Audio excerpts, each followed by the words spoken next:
Allô? Le sujet de ma vidéo aujourd'hui, quand mon enfant domine le jeu, est-ce que je dois arrêter tout ça ou intervenir autrement?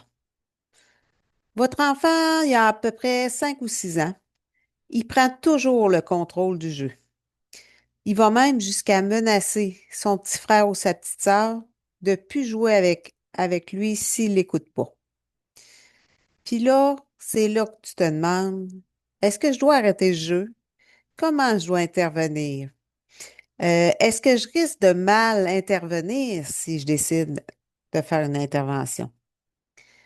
Si vous hésitez dans ces moments-là, cette vidéo est pour toi. Aujourd'hui, je vais vous expliquer ce qui se passe vraiment derrière cette dynamique-là, puis comment intervenir avec solidité, sans écraser ton enfant, ni créer de guerre de pouvoir. Pour ceux qui ne me connaissent pas, mon nom est Nathalie. Je suis coach en parentalité consciente.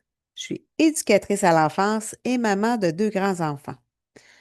Mon rôle à moi, c'est d'aider les parents à comprendre ce qui se passe sous le comportement, derrière le comportement, pour intervenir avec plus de clarté et de confiance. Donc, ce qui se passe vraiment. À 5-6 ans, l'enfant explore son pouvoir, puis il teste son leadership. Il n'a pas encore la maturité pour gérer les désaccords. Il va avoir besoin d'aide. À 3 ans, le petit frère, la petite sœur, lui, son plus important, c'est de protéger le lien. Puis pour ça, si ça implique de se soumettre pour continuer à jouer, il va se soumettre. Quand l'alpha hésite, l'alpha qui est toi, son parent, son intervenant, l'adulte qui est avec eux, l'enfant, lui, prend plus de place.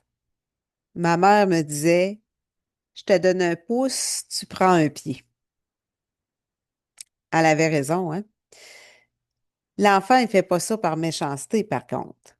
Il fait ça par organisation naturelle du système. Est-ce qu'il faut arrêter le jeu? Ça devrait pas être ton premier réflexe. Le rôle du parent, ça va être de structurer la dynamique ici. Tu peux intervenir en disant stop. Ici, dans notre famille, on fait pas des jeux menaçants. Si vous n'êtes pas d'accord un l'autre, moi, je vais vous aider à décider.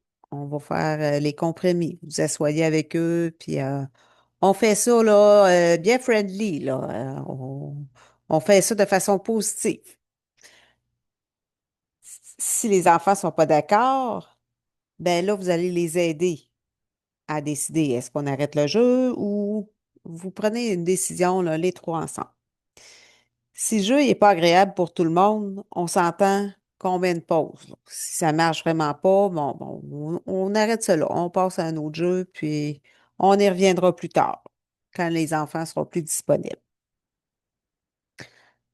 Après le jeu en tant que tel, je sais pas, moi, il peut s'être passé 20-25 minutes, tu te retrouves tout seul avec ton 5-6 ans.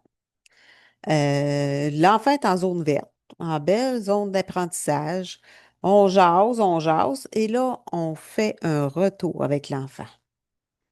Oh, hey, tantôt, là, j'ai remarqué que tu avais beaucoup d'idées, hein, quand tu jouais avec ton frère ou ta sœur. T'aimes ça, toi, organiser, hein? Quand ton frère, il voulait pas suivre, par contre, c'est devenu un petit peu tendu, là. Je voyais qu'il était pas bien dans le jeu. Quand il veut pas faire comme toi, là, ça te fait quoi à toi? Ben, ça va lui faire parler de son émotion. Commencer à les habituer, là, quand même, assez jeunes. Parce que les bons leaders, ils donnent envie aux autres de les suivre.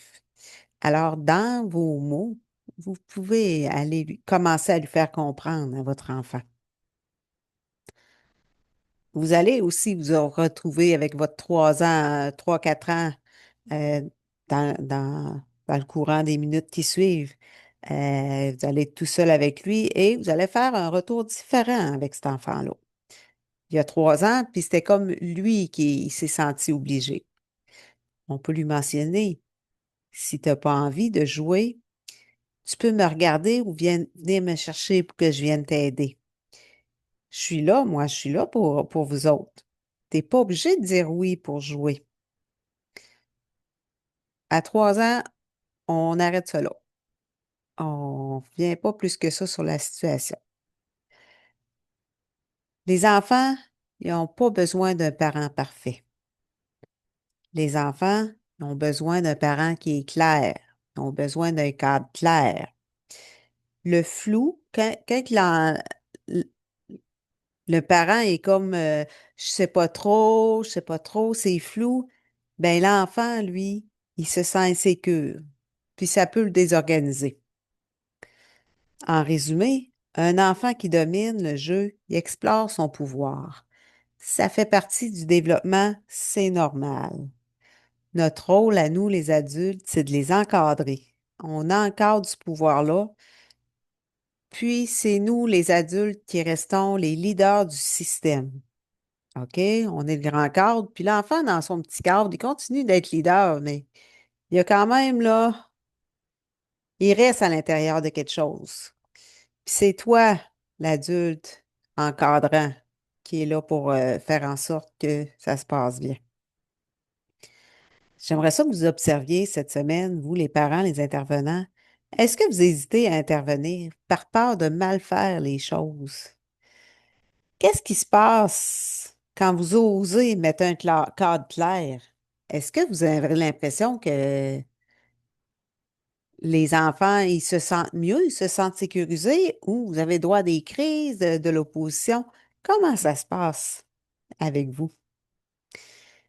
Si vous vous reconnaissez dans ces situations-là, puis que vous sentez que vous auriez besoin de soutien, parce qu'on est conscient que chaque famille est différente.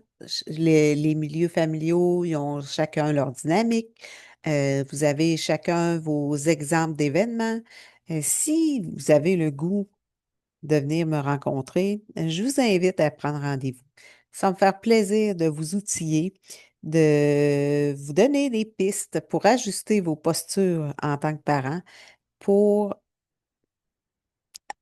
avoir une famille encore plus harmonieuse qu'aujourd'hui. Là-dessus, je vous dis à bientôt. Au revoir.